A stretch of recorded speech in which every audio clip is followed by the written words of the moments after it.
வணக்கம். எல்லாரும் எப்படி இருக்கீங்க? வள்ளி அந்த வீதியில் நிறையா பேரால் அறியப்பட்ட ஒரு நபர். வீட்டு வேலை செய்கிறாங்க. குழந்தை பருவத்திலேருந்தே அவங்க அங்கே தான் வாழ்கிறாங்க. அவங்க வீட்டு வேலை செய்கிறாங்கன்னா அந்த வீட்டில் ரொம்ப கொடுத்து வச்சவங்களாக இருக்கணும். கை சுத்தம், வாய் சுத்தம் எல்லாம் நிறைந்தவங்க, சுயமரியாதை மிக்கவர். அந்த வீதியில் நிறைய விஷயங்கள் யாருக்கு தெரியும்னா வள்ளிக்கு தான் தெரியும். அவங்க வீட்டு வேலையெல்லாம் முடிச்சுட்டு கடைசியாக ஒரு மினி அப்பார்ட்மெண்ட் அவங்க வேலை பார்க்க வருவாங்க. கீழே ஒரு 3 குடித்தனம், மேலே ஒரு 3 குடித்தனம். கீழே ராஜம்மா என்கின்ற பெரியம்மா, கவிதாக்கா, மாமி.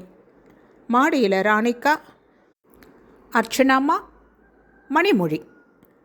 இவங்க சாயந்தரத்தில் சந்திக்கிறது வழக்கம். எல்லா வீட்டு வேலையும் முடிச்சுட்டு, ராணிக்கா வீட்டு வேலையை முடிச்சுட்டு ஒரு காஃபி, அதுதான் வள்ளியோட லஞ்சே. ராணிக்கா கையில் ஒரு ஃபில்டர் காஃபி குடிச்சிட்டா அந்த பொழுது நிறைவான மாதிரி வள்ளிக்கு. அந்த காஃபியோடு மாடி படிக்கட்டில் உட்காந்தாங்கன்னா சுற்றி இந்த பெண்களெல்லாம் சூழ்ந்து கொஞ்ச நேரம் அன்றைய பொழுது அவங்க வீட்டு விஷயத்தில் இருந்து, வீதி விஷயத்தில் இருந்து, நாட்டு நடப்பு வரைக்கும் அலசப்படும். கழகழப்பாக இருக்கும். ரொம்ப இன்ட்ரெஸ்டிங்காக இருக்கும். இனி நாமளும் அதோட கலந்துக்க போகிறோம். வள்ளியின் தர்பார் ஆரம்பம். வள்ளி, எங்கே ராணிக்காவை காணோம்? கவிதா கோய், எனக்கு தான் காப்பி போட்டு வர உள்ளே போயிருக்கிறாங்க. மணிமொழி, அக்கா கீழே இருக்கேன், வந்துட்டுருக்கேன். என்ன மணிமொழி, கடைக்கு போயிட்டு வரியா? ஆமாங்க்கா, ப்ளவுஸ் தைக்க கொடுக்க போயிட்டேன்ல, வாங்கிட்டு வரேன். இந்தா வள்ளி, காஃபி கொடுக்கா. உங்கள் கையால் ஒரு காப்பி குடிச்சினா தான் அந்த பொழுதே எனக்கு நல்ல முறையாக முடிஞ்ச மாதிரி. ராணிக்கா காப்பினாலே அது தனி மகிமை தான். ஏங்க்கா? மணிமொழி, ப்ளவுஸ் தைச்சிட்டாங்களா? தைச்சிட்டாங்கங்க்கா. என்ன விசேஷம்? நாளைக்கு எனக்கு வெட்டிங் டேக்கா. பாரா, எத்தனாவது வருஷங்கன்னு? இதுதான் ஃபஸ்ட்டு வருஷம். என்ன வாங்கி தராரு உங்கள் வீட்டுக்காரு? நீங்கள் வேறு, அவர் இன்னும் அந்த அதிர்ச்சியிலேருந்து வெளியிலே வரலிங்களாம்மா. அதிர்ச்சியிலேருந்து வெளியில் வரலையாம்மா? அது சரி. ஏக்கண்ணு, இன்ப அதிர்ச்சியா இல்லை பேரதிர்ச்சியா?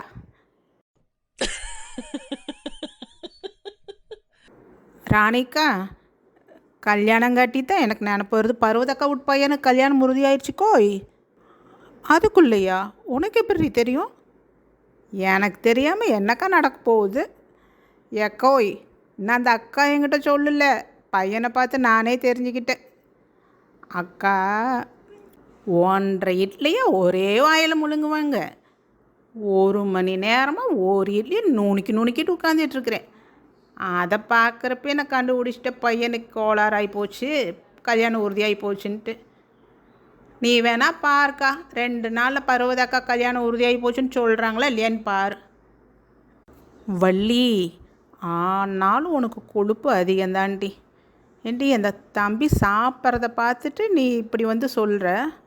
அக்கா, எனக்கு ஆளை பார்த்தாலே கணக்காக கண்டுபிடிச்சிருவனுக்கா. நீ வேணால் பாருக்கா, நான் சொல்கிறது கரெக்டாக இல்லையான்னு உனக்கு அப்புறம் தெரியும். ஏக்கண்ணு மணிமொழியே, ரொம்ப நாளாக உங்கள்கிட்ட ஒன்று கேட்கணும்னு நினச்சிட்டு இருந்தேன்.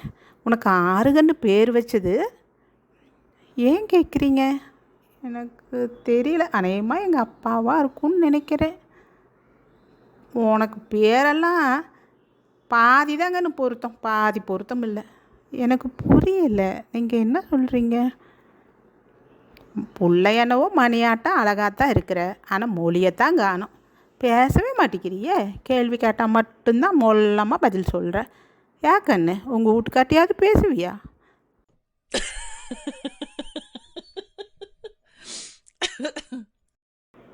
ஏவல்லி, உன் கல்யாணம் எப்படியாச்சு? என் கல்யாணத்துக்கு வேறு கேக்கா அக்கா. கற்பனங்கோயிலுக்கு கடா வெட்ட கூட்டிகிட்டு போன மாதிரி சாமந்திப்பு மாலை போட்டு கூட்டிகிட்டு போய் தாலி கட்டி கூட்டிகிட்டு வந்தாங்க. என் கல்யாணம்ல ஒரு கல்யாணம், நீ வேற ஏக்கா அக்கா. கல்யாணன்றது எப்படி ஆனால் என்ன வள்ளி, அதுக்கப்புறம் வாழ்க்கையில் எப்படி வாழ்கிறோங்கிறத விஷயம். நீ உன் வாழ்க்கையில் 3 பிள்ளைங்களை வச்சுட்டு எந்த அளவுக்கு கஷ்டப்பட்டு நீ கொண்டுட்டு வரேங்கிறது நாங்கள் எல்லோரும் பார்க்குறோம். அப்படிலாம் நீ குறைச்சி நினச்சிக்கக்கூடாது. ஆட போக்கா, என் கதை இப்போ எதுக்கு? அக்கா, கல்யாணம் பற்றி பேசுங்காட்டி தான் எனக்கு நினப்பு வருதுக்கா. பருவதக்கா விட்டு நங்கையா பையனுக்கு விவாகரத்து ஆகி போச்சுக்கோய். கேள்விப்பட்டேன் வள்ளி. நான் எங்கேங்கக்கா கல்யாணத்துக்கு போனேன்? அவங்க நங்கையா வீட்டுக்கு தான் அடுத்த நாள் போயிருந்தேனுங்க. அக்கா, எல்லாம் 2 பிள்ளைங்களும் ஒன்றா படிச்சுதுங்களாம்மா. பிள்ளைங்கெல்லாம் 2 பேருக்கும் ஒரே ஃப்ரெண்ட்ஸுங்களாம்.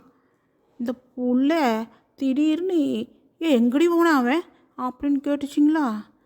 நான் என்னடா இது, ஏக்கா பருவதக்கா ஆற கேட்குது, கம்முனி இருடி, பையனை தான் கேட்குறா. ஏக்கா என்னக்கா இது, பேசாமல் இருடி. அந்த பிள்ளைங்கக்கா வெளியே தாண்டி பேசிகிட்டு இருக்கிறாங்க, இது கூப்பிட்றியா அவனை?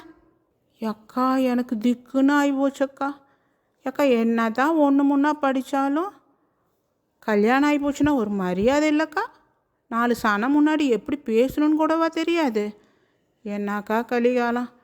எனக்கு அப்போவே இதில் சரி பருன்னு தோணலக்கா. பாருங்க, 1 வருஷம் கூட இல்லைக்கா ஒத்து வரலைங்கிறாங்க. ஏக்கா 5-6 வருஷமாக இவங்க பழகினாங்களா? என்னத்தக்கா பழகினாங்க? இந்த 1 வருஷத்தில் தெரிஞ்சது இந்த 5-6 வருஷத்தில் தெரியலையா? அக்கா, போட்டால் மட்டும் எவ்வளோ போட்டோ எடுத்தாங்கங்கிறீங்க? கல்யாணத்துக்கு முன்னாடி போட்டோ எடுத்தாங்க, கல்யாணத்துக்கு போட்டோ எடுத்தாங்க, அதுக்கப்புறம் போட்டோ எடுத்தாங்க, போகிற பக்கமெல்லாம் போட்டோக்காரனையும் கூட்டிக்கிட்டே சுற்றினாங்க. ஏக்கா இதெல்லாம் எடுத்து கையில் வாங்கி போட்டால் உக்காந்து பார்க்க நேரம் இல்லை. உனக்கே எனக்கு ஒத்து வராது போன்ட்டா. 3 மாதம்தான் இருந்தாலங்க்கா பருவதக்கா சொன்னாங்க. அப்போ இருந்தே சண்டை ஓட்டுக்கிட்டு அவங்க அம்மா வீட்லேயே தான் இருந்துச்சான். ஏக்கா பெரியவங்க தான் அவட்ட சொல்லி கொடுக்க மாட்டாங்க. என்னக்கா போக்கா, என் புருஷன் மாதிரி என் மாமியார் நாத்தனா மொத்த குடும்பமும் சேர்ந்து என்னை களை விட்டுச்சுக்கா. பிள்ளைங்களுக்கோசரம் அனுசரித்து இத்தனை காலமும் கடந்து வந்தேன். இந்த காலத்து பிள்ளைங்களாக இருந்தால் மனமேடையில் அப்படி இருந்து இப்படி ஓடி வந்துடுவாங்க என் கொடுமைக்கெல்லாம். கரெக்டு வள்ளி. அப்போல்லாம் கல்யாணம் ஆச்சுன்னா புருஷன் பொண்டாட்டிக்குள்ளே ஏதோ பிரச்சனைன்னா உடனே பொண்ணு ஒரு லெட்டர் எழுதுவா. நிலைமை சரியில்லை, தந்தி போல் பாவிச்சு உடனே வரவும் லெட்ரு போட்டாங்க. அந்த லெட்ரு போய் சேர்றதுக்கு 3 நாள் ஆயிரும். அதை பார்த்து அவங்க வீட்டில் பதறி அடித்து ஓடி வருவாங்க. இங்கே வந்து பார்த்தா 2 சமாதானம் ஆகிட்டு வாங்குவாங்கன்னு அழைக்கும். 3 நாளுக்குள்ளே இவங்களுக்குள்ளே சமாதானம் ஆகிடுது. ஆனால் இப்போ கையிலே செல்ஃபோன் வச்சுருக்குறாங்க. அடுத்த நிமிஷம் இங்கே ஃபோன் பண்ணுவாங்க, அதுக்கு நிமிஷம் அங்கேருந்து ஃபோன் வரும். அதை ஆற விடுறதே கிடையாது. உடனே முடிவு கொண்டுட்டு வந்து விட்டுறாங்க. இந்த செல்ஃபோனை ஒழிச்சாலே நிறைய புருஷன் முன்னாடி சேர்ந்து பொழைப்பாங்கன்னு நான் நினைக்கிறேன். ஆமாக்கா. ஏக்கா எங்கள் தாத்தாலாம் அப்போல்லாம் நினச்சா திருப்பதி போவாருங்க. வருஷத்துக்கு 2 தரம் 3 தரமாட்டு போயிடுவாருங்க்கா. ஒரு தரம் போனால் 3 பொழுது ஆயிரும். போயிட்டு 3 நாள் கழித்து வருவாருன்னு அவங்க வேலையை பார்த்தோம். ஆனால் இப்போ வண்டி ஏறிட்டியா, மேலே போயிட்டியா, மொட்டை அடிச்சிட்டியா, லட்டு வாங்கிட்டியா, ஃபோன் எடுக்கணும். ஃபோன் எடுக்கலைன்னா ஐயோ ஃபோன் எடுக்கலையே என்னவோ ஏதோ. பொறுமையும் இல்லை, நிதானமும் இல்லை. எப்படி ஆகி போச்சு பாருக்கா. இந்த ஃபோனு தாக்கா நீ சொன்னது 100க்கு 100 வாஸ்தவங்க்கா. இந்த போனாலேயே நிறைய பேர் பொழப்பு போயிடுச்சுக்கா. அப்படியெல்லாம் பொதுவாக சொல்லக்கூடாது வள்ளி. ஃபோனுங்கிறது ரொம்ப நல்ல ஒரு உபயோக பொருள் தான். இப்போ இருக்கிறதுனால தான் நம்ம ஒரு அவசரத்துக்கு ஒருத்தருக்கு ஒருத்தர் தகவல் சொல்லிக்க முடியுது. நம்மக்கிட்ட நிதானம் இருக்கணும், கட்டுப்பாடு இருக்கணும். எதுக்கு எவ்வளவுன்னு ஒரு வரைமுறையை நாம் வச்சுக்கணும். எந்நேரமும் ஃபோனு கையுமா நாம் இருந்துட்டு ஃபோனை குறை சொல்கிறதுல ஒரு குத்தமும் கிடையாது. பொறுமை இருக்கணும், நம்பிக்கை இருக்கணும். நீங்கள் சொல்கிறதும் கரெக்டு தான் ராணியக்கா. மணிமொழி, மணி என்னாச்சுக்கண்ணு?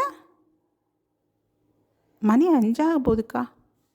ஐயோயோ கோய், என் பிள்ளைங்க வந்துடும் கோய். மீதி பழமை நாளைக்கு பேசிக்கலாமா கோய்? நான் வாரேன். வள்ளியின் தர்பார் தொடரும்.